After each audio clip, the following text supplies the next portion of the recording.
studios in New York City. This is Charlie Rose.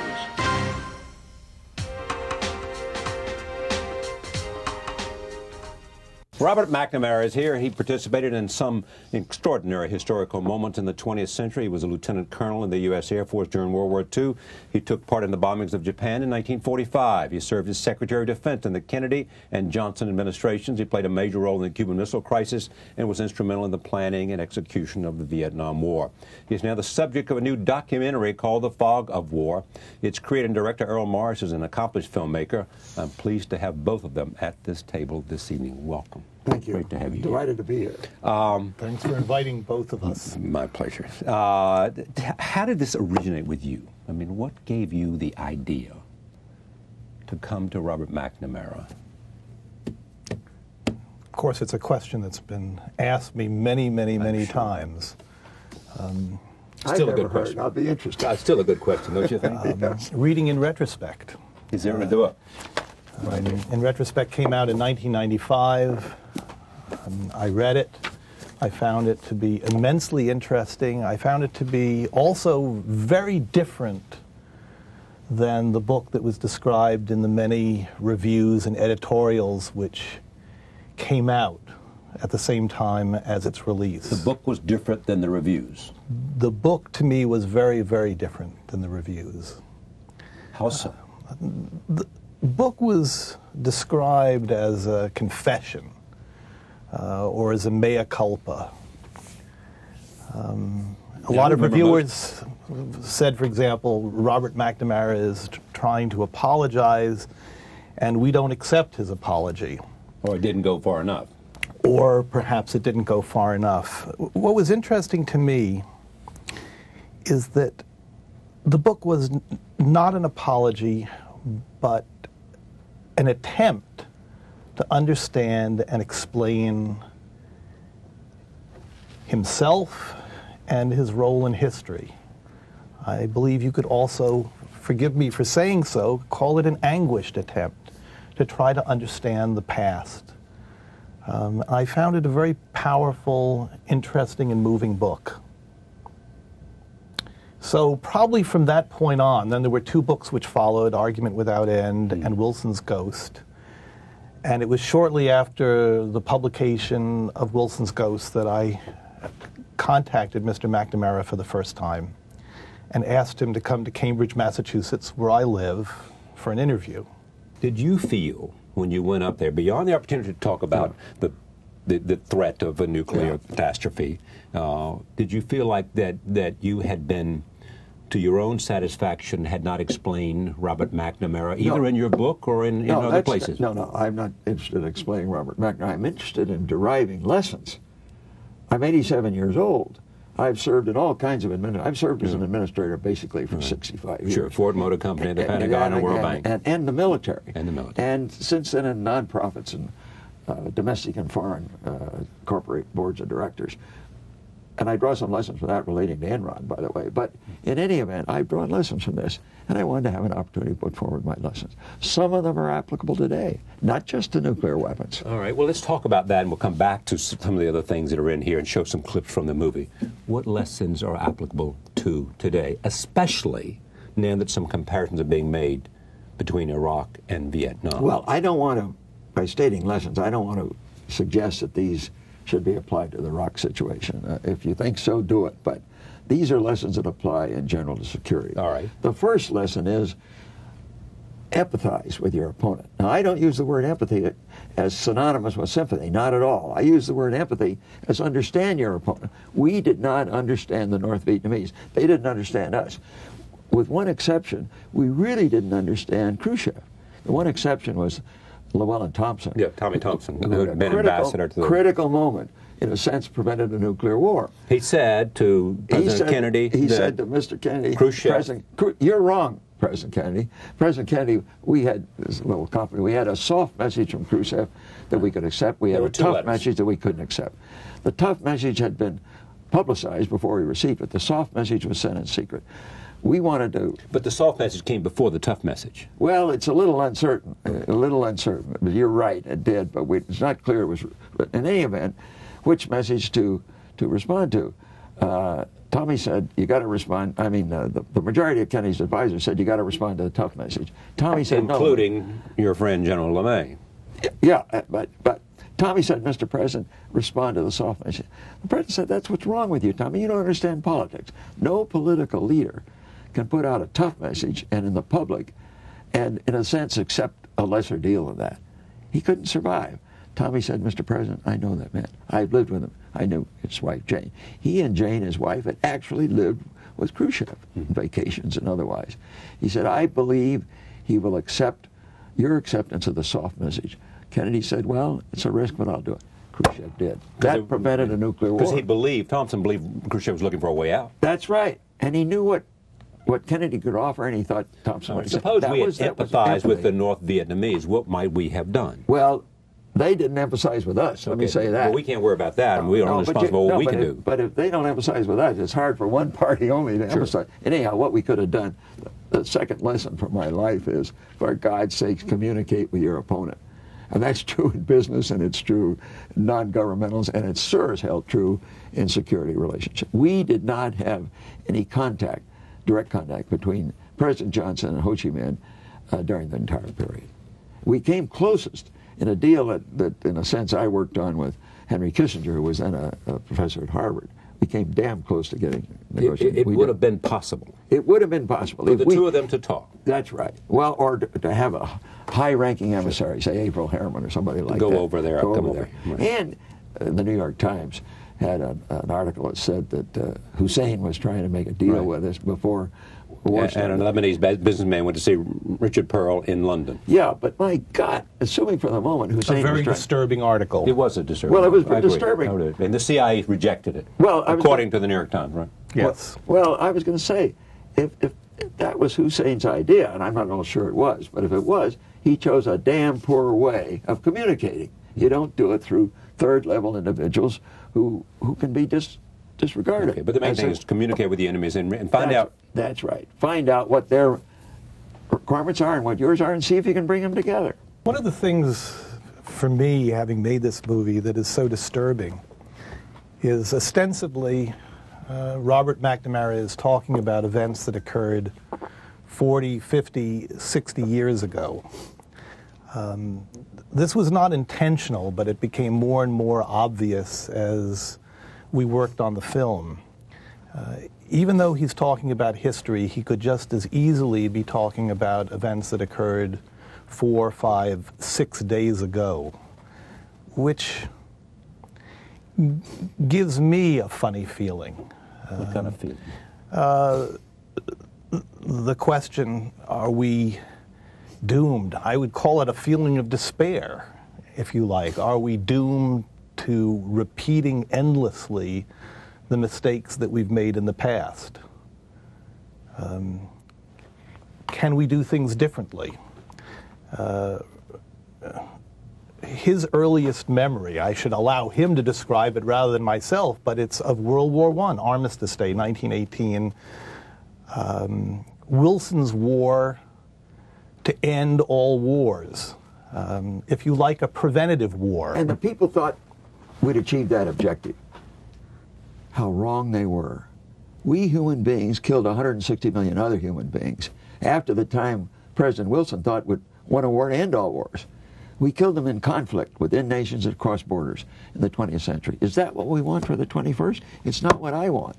And my books and my statements, and to some degree this film, are directed toward trying to move toward that objective, avoiding 160 million fatalities in the 21st century. Do you think that what comes out of the fog of war is a picture of Robert McNamara that people have not seen before, and if so, in what way? I think. What do you believe you've captured here? I think that we have uncovered new stories in the course of making the film. I like to think that everything I do has an investigative element. But certainly in the course of making The Fog of War, we unearthed a lot of interesting material about the firebombing of Japan. Stop right there. Roll tape. McNamara talks about the firebombing of Tokyo in 1945. and General Curtis LeMay. Here it is. I participated in the interrogation of the B-29 bomber crews that came back that night. A room full of crewmen and intelligence interrogators. The captain got up, young captain, and said, "God damn it, I'd like to know who the son of a bitch was that took this magnificent airplane designed to bomb from 23,000 feet, and he took it down to 5,000 feet, and I lost my wingman." So what mistake did we make? In that situation, I don't want to say we made any mistake, but I want to say that I think the human race should establish some rules of war, because we killed 83,000 civilians in that one raid. And we did it because we feared, the presidents feared and the chiefs feared, we were going to have to send American boys across the beaches of Tokyo to take Japan. My friends had been killed in the island wars in the Pacific. The presidents knew that. Guadalcanal and everywhere else. Guadalcanal, with the Iwo Jima and the Marianas and so on.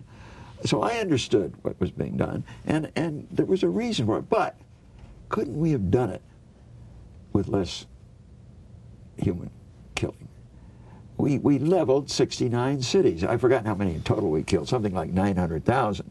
Now, shouldn't there be some proportionality? Shouldn't the human race set up a juridical... But was the same thing true about the bombings in Vietnam? Could we have done it without?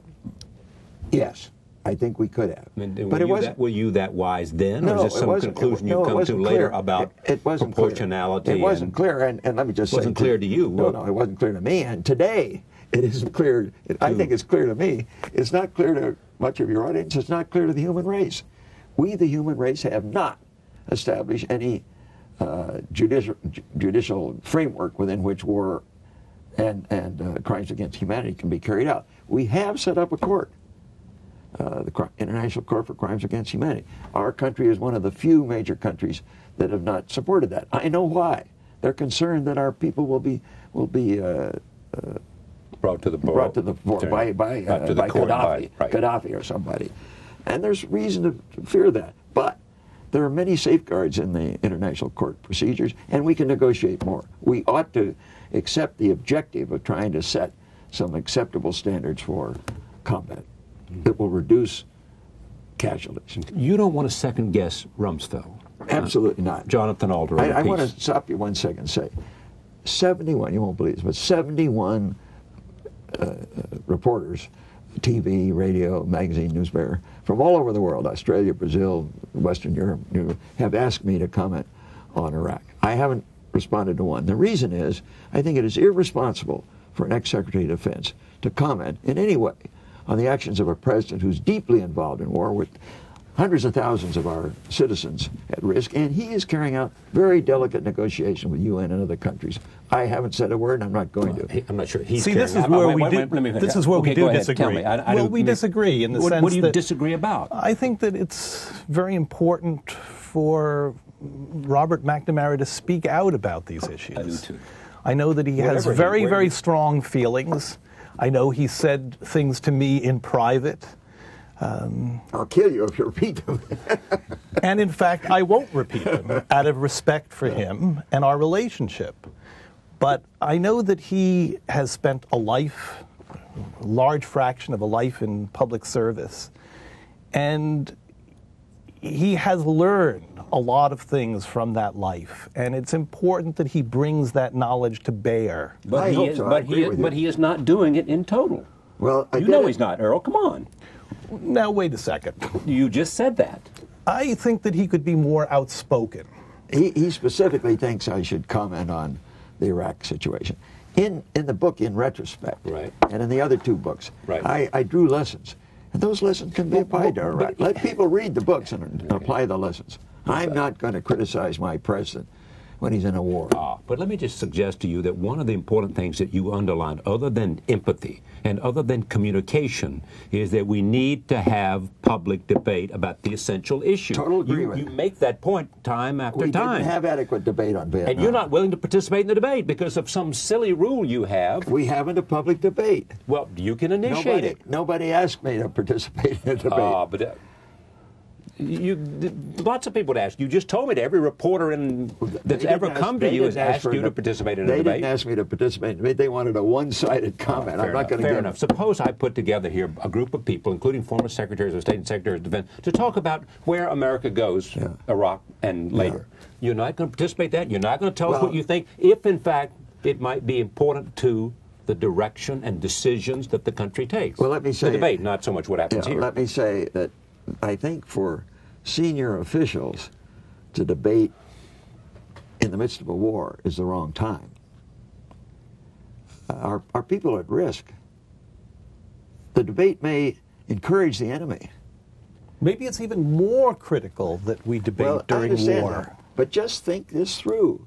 It may encourage the enemy. Look what happened a few days ago or weeks ago. They always say that. That's what they said in Vietnam, and you know that. All right, but it's true. Look what happened a few days ago when that Israeli general criticized Israeli policies. That certainly encouraged the Palestinians. Is that what we want? Encourage Palestinians to do what? To be tougher, to think that there's weakness in the Israelis. Take, for example, wait a minute. Do you think that he should not have said that? Should not have in an interview with those 3 Israeli journalists, should not have raised questions for consideration? I mean, he didn't raise them for consideration. He said our policies are wrong. We should change. He spoke to the issue of how they. Yes, he did. But they spoke to the issue of how they were treating the Palestinians, and as to whether it was counterproductive and whether they were creating more problems. Listen. Donald Rumsfeld, in his famous memo, which came leaked out of the Pentagon, raised these very same questions. Did he not? Well, the Secretary of Defense raised the question. In a different way.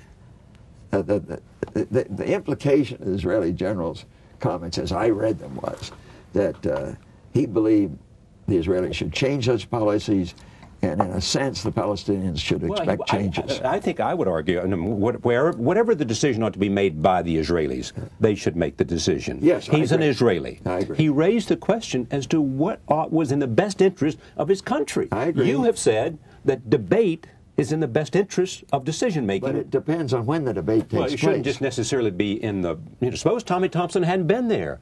Well, the decision in that cabinet room would have been a closed debate. But it would have been better. John Kennedy said that if, in fact, newspapers had printed some things, that he might not have made some mistakes that he made. Yeah. You know that. Take, for example, one of the lessons. Of course you know that. There's one of the lessons in the movie. Are we making any insight here, any inroads here? No. You still think that it's not important to have a debate. I think it's important to have a debate. It's not important for a former Secretary of Defense who hasn't been Secretary of Defense since the 60s. That's right. Since the 60s, more than 25 years ago, to speak out and say, this is what I've learned, and this is what the judgment at 85 I have about public events. There's several points. The first point is that I don't have the information the President has and the Secretary of Defense has. Well, maybe he doesn't have the information you have in a different way. We don't have the judgment and experience. But in any event, I am not going to participate. But see, I mean, one does not have to be omniscient to speak out. Exactly. Let me give one example from the movie, and it's certainly one of Robert McNamara's fundamental lessons. It's a lesson about multilateralism. Yeah. He says in the course of the movie that we didn't listen to any of our allies. If we had listened to our allies in the course of Vietnam, we wouldn't have been there. It's a direct quote. We wouldn't have been there. Now, this is actually a question for you. Do you see any parallels in the current situation? I'm not going to answer that question. Well, there you go. All right, but let me say, because this would be a comment on the judgments. It's harmless. It is harmless. To say that we should listen to our allies or not. Harmless. Well, let me just say this. What damage is that going to do if Robert McNamara says that I think we'd be better off if we listened to our allies? Well, I had an interview with a French reporter today, a very, very bright young lady. And in the course of conversation, she said, well, how do you look at our two nations today? I said, with sadness, almost despair. Sure. We were allies for 200 years, and we've drawn apart over this issue of Iraq. We've just got to get back together again. And I see some moves in that direction, but they ought to be further and faster. Well, what move do you see in that direction? The vote of the UN, or the fact that they I see, didn't veto? Let me say I see a movement away from childish Okay. comments No, about each let other. me just make this point. Here's another example. Okay. Anti-ballistic missiles. We're sitting with a man here who has opposed anti-ballistic missile systems for almost as long as they have been in existence. Since the mid-'60s. And we have a current situation where it seems to me, not speaking from a position of omniscience, but from what I read in the papers, that the arms race has been restarted. Robert McNamara's point is a very simple point.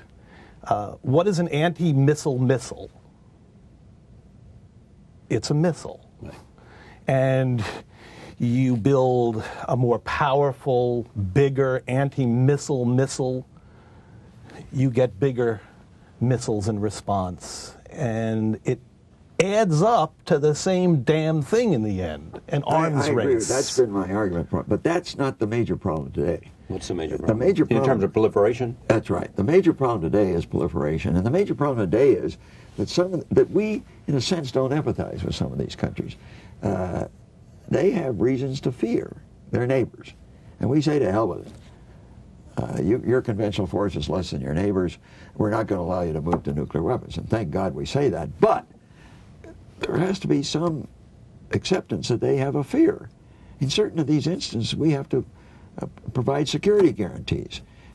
I want to talk about this too. This is the Cuban Missile Crisis, which we have spoken about, but I want to at least show another clip to give an audience at home. This is a very interesting movie, and Errol deserves credit, and you deserve credit.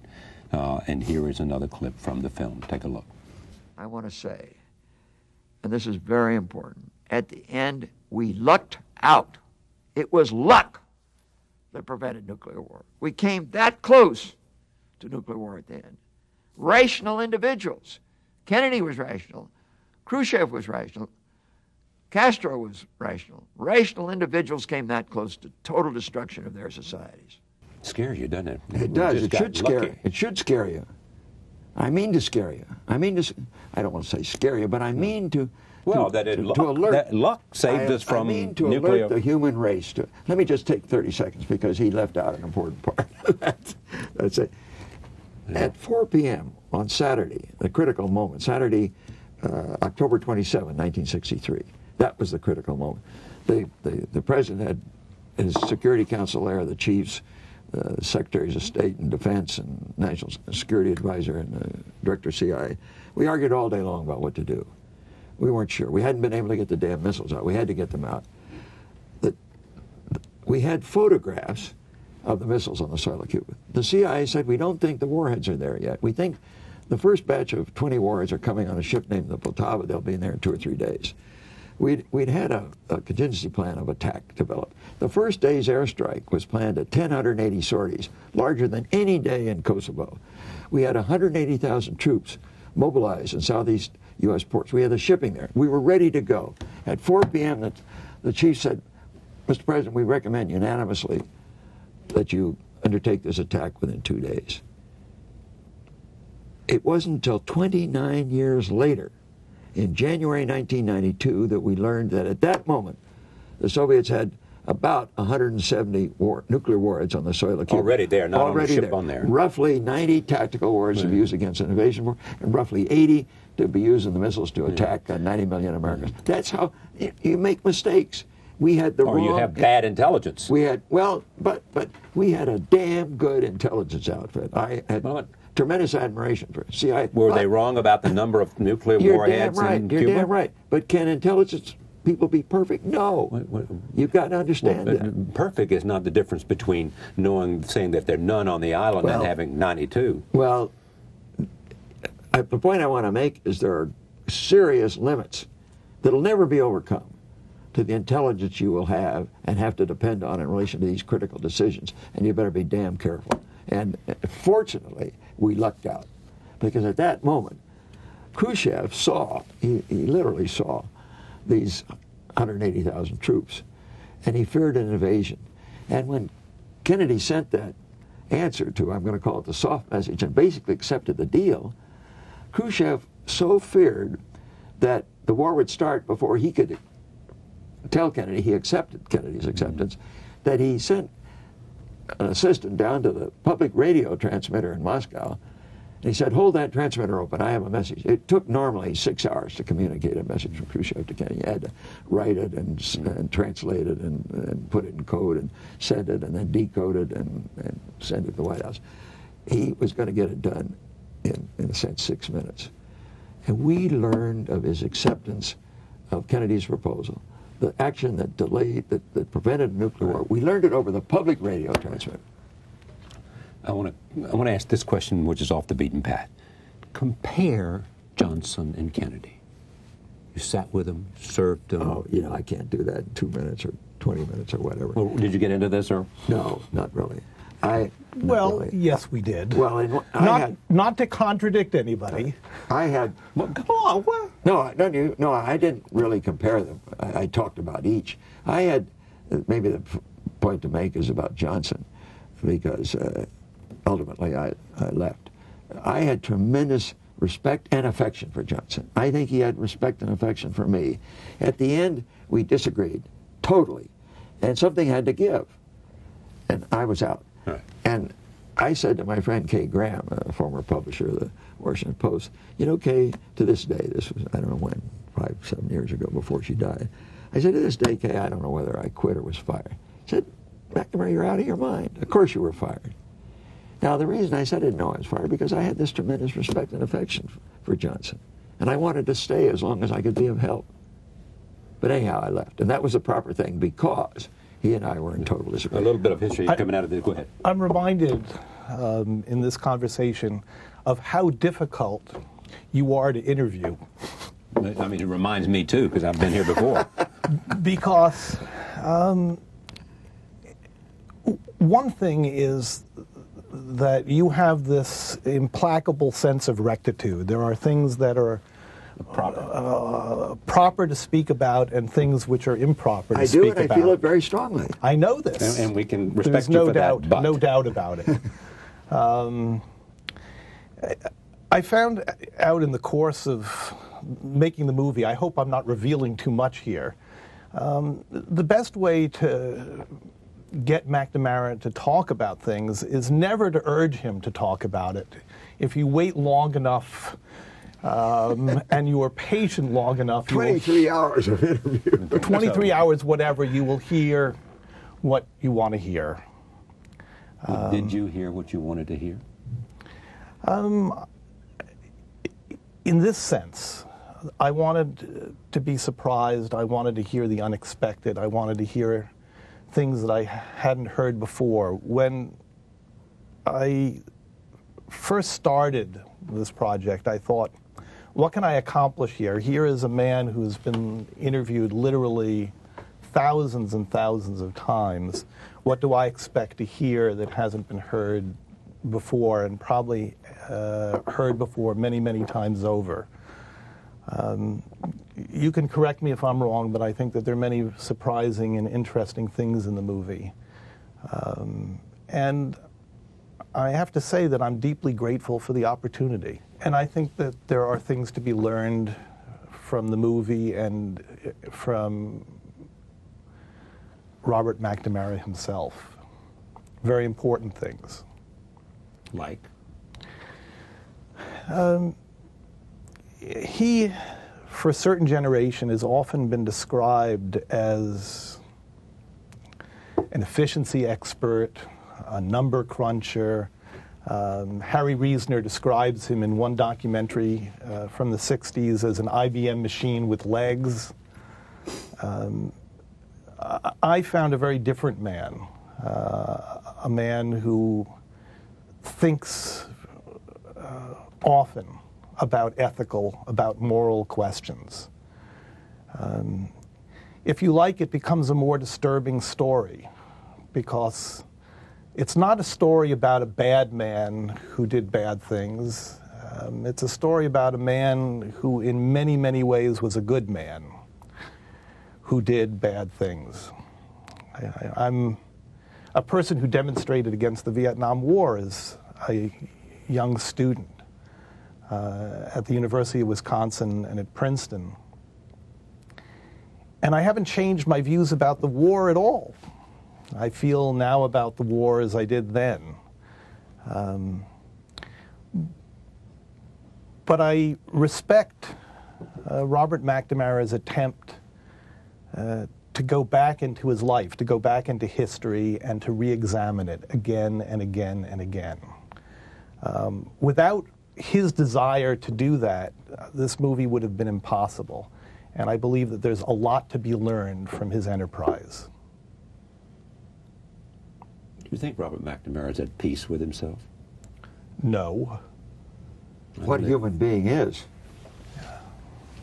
I hope they're not. If you're not, then what are you not at peace about? Well, I think it's one of his virtues. I'm not at peace Yes. because I haven't been able to convince other people, or at least enough other people, of the soundness of some of my major thoughts that I think are in their interest and the interest of the human race. Well, give me the most important of those. Well, the most major important thoughts. one is the one that Strzok and Blair and Schroeder referred to as the greatest threat to security in the 21st century, the risk of nuclear war. That's the most important. And that is not widely accepted. It should be. And I'm intent on trying to increase its acceptance. Well, I think we accept that, but we don't necessarily do.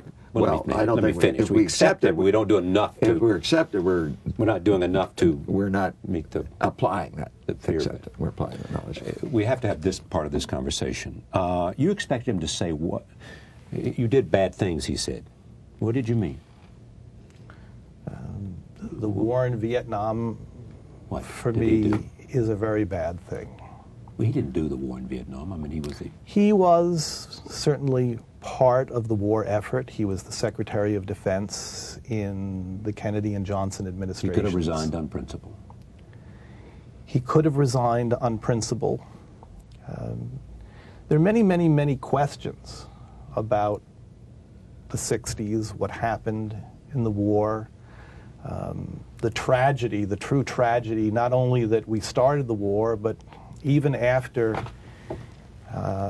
he left the Johnson administration in 1968, the war continued until 1975 with millions of Vietnamese dying and tens of thousands of Americans. Yeah, what you've heard this before on this program, even that you know the central thing that happened about that was that people felt like that even after you acknowledged that you would realize certain things about the war, you didn't speak out even then. Well, that again, for an ex-Secretary of Defense to speak out against a war that is. But Americans were dying. But more Americans. Well, in the first place, I might have been wrong because almost all my associates believed I was wrong. But assuming I was correct, and I think with hindsight I was, by speaking out publicly in the midst of a war, more Americans could die. It could give aid. It would have given aid and comfort to the enemy. That's absurd to suggest. Well, did you go in and I mean, okay?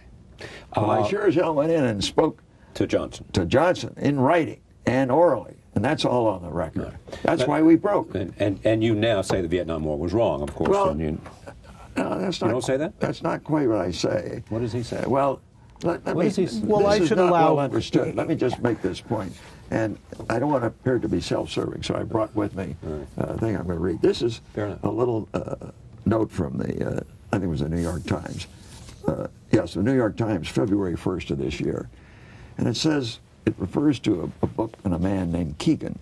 And Keegan wrote a book, and he says, quote, "The Vietnam War was not the brainchild of 3 or 4 people. It was a product of a whole way of thinking about the world. It was, for better or worse, the logical consequence of the policy of containment, which is the policy we followed for 50 years, set out by George Kennan. And the breadth and depth of support for American policy in Vietnam, certainly in the elite intellectual class, including Errol, was enormous. Let's not suggest that there was somehow just the Bundys or Walt Rostows. This was national consensus. This war was part of the Cold War. It was a logical derivative of the Cold War. Now, I think we were wrong in many of our judgments, but at the time, when you recognize how close we'd come to war with the Soviets 3 times in my 7 years as secretary, in September of '61, in October of '62, and in June of '67, we came close to war with the Soviets. This Vietnam was part of that. Today, that isn't recognized. It should be. You expected something. You wanted him to confront what with respect to Vietnam, Earl? there are so many questions, among them certainly Mr. McNamara's silence after he left the Johnson administration. What's really interesting... Let me interrupt just one moment. I wasn't silent when I wrote that book in retrospect. But this was much later. I laid out the decision-making process, the decisions that were wrong, and the lessons that should be learned from it. Yes. Nobody else has done anything like that, not only in Vietnam, but other situations are comparable. But that's what should be expected of every leader. And I think it's an extraordinary and interesting book.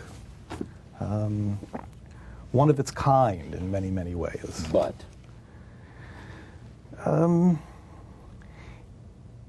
It's not that there's some hidden but here that hasn't been addressed. There are going to be many, many unsolved mysteries about Vietnam, about Robert McNamara. About the human race killing people. They're unsolved. Unsolved questions, issues. If you like, about evil, about the problem of evil, of where it comes from. Reinhold Niebuhr, one of the greatest theologians, said, how much evil should be done to achieve good? That's a basic problem. I think we have this very simplistic idea that evil is the product of evil people, that they're a host of Iagos in the wings, rubbing their hands together, conniving, calculating, plotting. And then the solution is just, well, let's find out where they are and let's go get them. Let's kill them. Let's lock them up. And there you have it, a solution to the problem of evil. But what if evil is much harder to identify? What if we're all capable of it? And what if at times it's necessary to do good? That was Niebuhr's point. Yes. I'm reminded, and I have been reminded again and again in the course of making the movie, how complex these decisions were that this man faced. This is not to excuse what he did or to apologize for him. That's not my role, nor would I want to do so.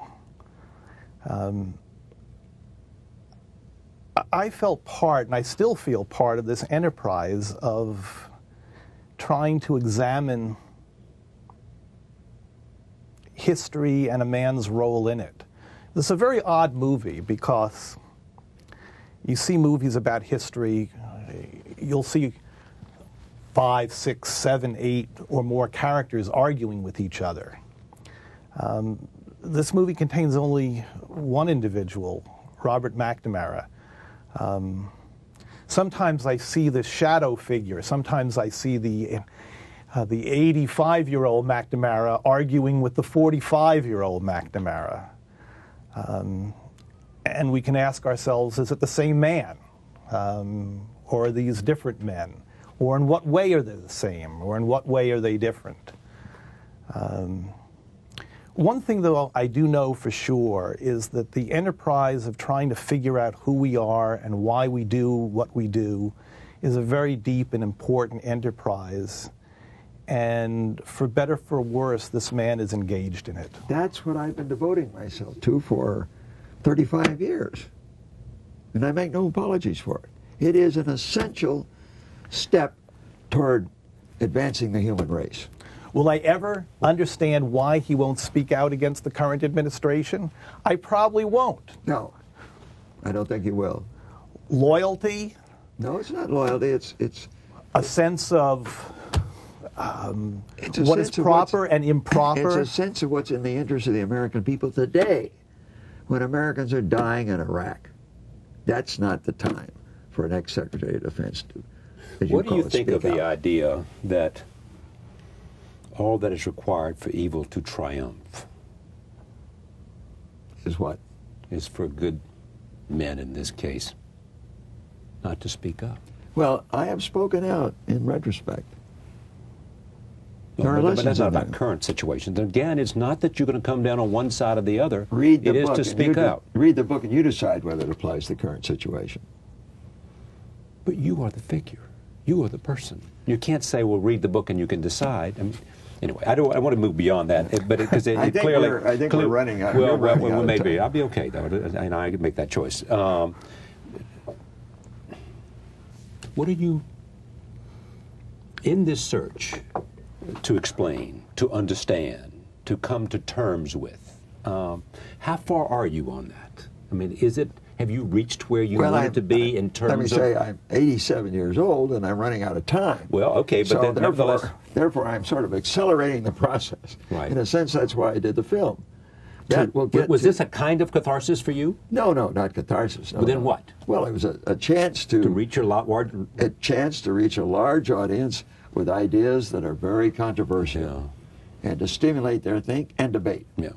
I mean, it ought to be said in Secretary McNamara's, President McNamara, if you think about the World Bank and Ford Motor Company, it ought to be said, I guess, is that we can, in the end, no one ought to expect someone to say something they're not prepared to say. You know, we can hope for debate, and we can believe it's necessary, and we can believe it's important, and we can believe that certain people bring an important weight, but we can't. Well, in this case, you ought to believe that I've brought important subjects to the surface In that this have film, not been fully debated. That have not been fully debated. yeah. And there's much to be said, especially in today's circumstances, about communication, Absolutely. about needing your allies, Absolutely. about empathy. What else should I put on that Communicating table? with the American people. Very important. See, he's saying, I'm not going to say things, not with respect to Iraq, but even with respect, I'm not sure that he said everything that he feels about even the Vietnam Oh, I have. experience. I have. So, That book- if there's in other words, you're saying to us, with respect to Vietnam, if it's not in retrospect, this book, It's not in my mind. it's not in your mind and your That's heart. correct. That's right. correct. You know, That's correct. you know. I tried to put in the book my mind and my heart. Yeah. It is fair to say you anguished over that I because sure as hell of did. what it did I to the anguished country over- and because of what it did I anguished to over it, not- families and what it did to sons and daughters of No, I America anguished over it and Vietnamese. not because I was concerned about stating the truth. I anguished over it because I wasn't sure what the truth was, then or even today, Today? about some of the actions in there. Well, let me What- give you. what aren't you sure about? Let me give you one. The Johnson administration, particularly President Johnson, has been severely criticized for not being more open with the public, more candid with the public.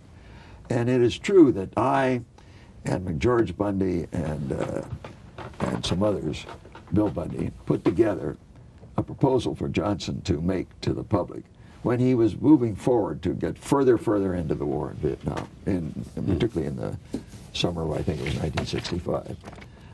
John Gardner, who was another cabinet officer, supported it. Doug Cater, who was, I'll call it the intellectual in the White House, supported it. Johnson didn't accept it. Now, why didn't he? Was he wrong? That's hard to say. Today, the public understands there were demonstrations from the left, great pressure.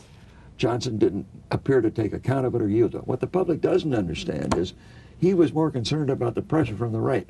He was being severely criticized for not going in for not invading North Vietnam, for not bombing North Vietnam, for not bombing the Chinese supply lines, and for not even using nuclear weapons, all of which could have led to war with China and Russia. He was determined to avoid it. He did. I was determined to avoid it. His methods, I think, in retrospect, could be criticized. This is from Tom Friedman, New York Times, October 13th. It's no Vietnam. There is this notion being peddled by Europeans, the Arab press, and the anti-war left that Iraq is just Arabic for Vietnam, and we should expect these kinds of attacks from Iraqis who want to liberate their country from the U.S. occupation. These attackers are the Iraqi Viet Cong. Hogwash, says Mr. Friedman, the people who mounted the attacks on the Red Cross are not the Iraqi Viet Cong. They are the Iraqi Khmer Rouge, a murderous band of Saddam loyalists and al-Qaeda nihilists who are not killing us so Iraqis can rule themselves. They're killing us so they can rule Iraqis. Does that ring true? tremendous fan of Tom Friedman. I read that article. It was a recent column. Right. in the October Times. 30th. Yes, exactly. I read that. I thought it made sense. I generally agreed with it.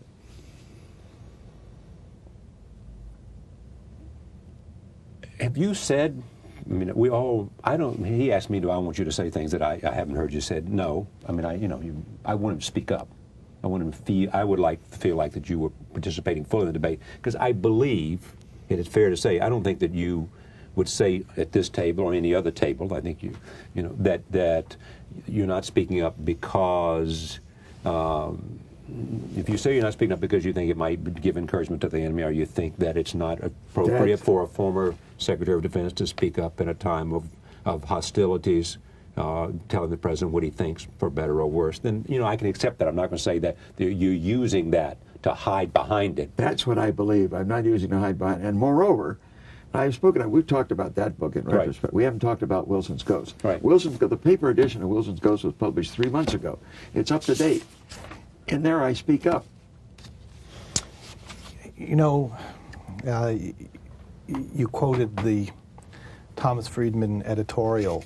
Of course, even more recently, the New York Times ran a series of articles about how there were attempts at peace negotiations at the last minute.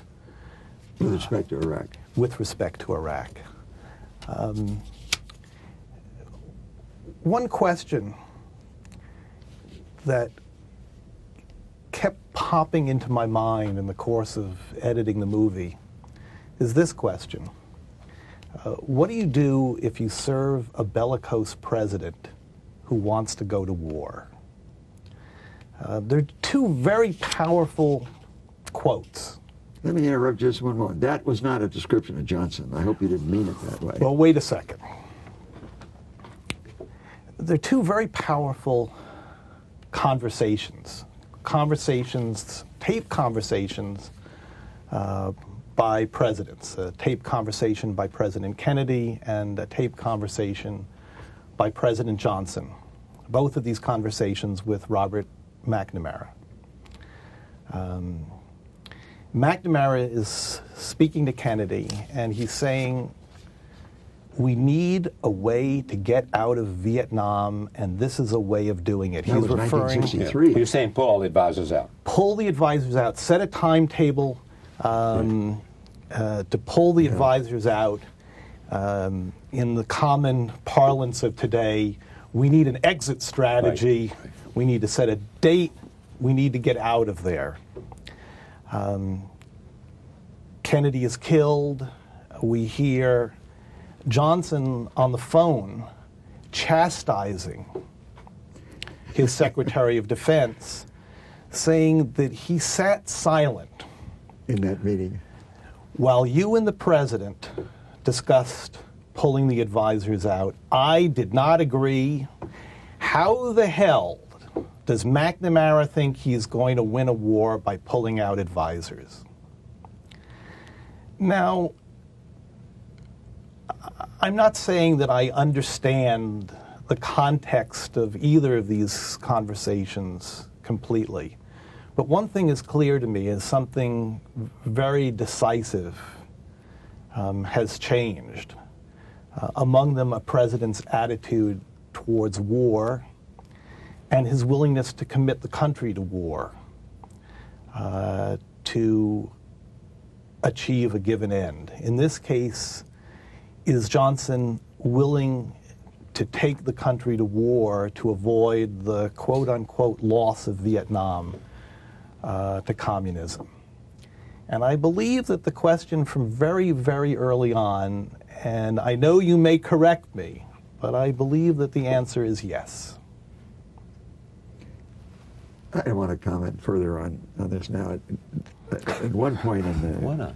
Because it takes an hour. You keep saying that. Look, I'm worried about this program. I own this time. I know it, but you own the time. But I'm worried about the program. We have discussed... What program? This program. Oh. We have discussed some very, very important issues now, and we've been doing it for an hour and 20 minutes, and you're not going to have an hour and 20 minutes for this program. We've been doing it, by the way, we've done it 57 minutes, and it's 53 hours. Let me sum it up. Go ahead, say what you want to say. Let me just say one thing. it's a very complex discussion we've had. For God's sakes, please, please include it almost in its entirety. Well, I've done 57 minutes, and I've got 53 minutes of airtime. That's pretty good. That's pretty good. Okay. All right. Now I want to read finally two things. Sidney Schanberg said this.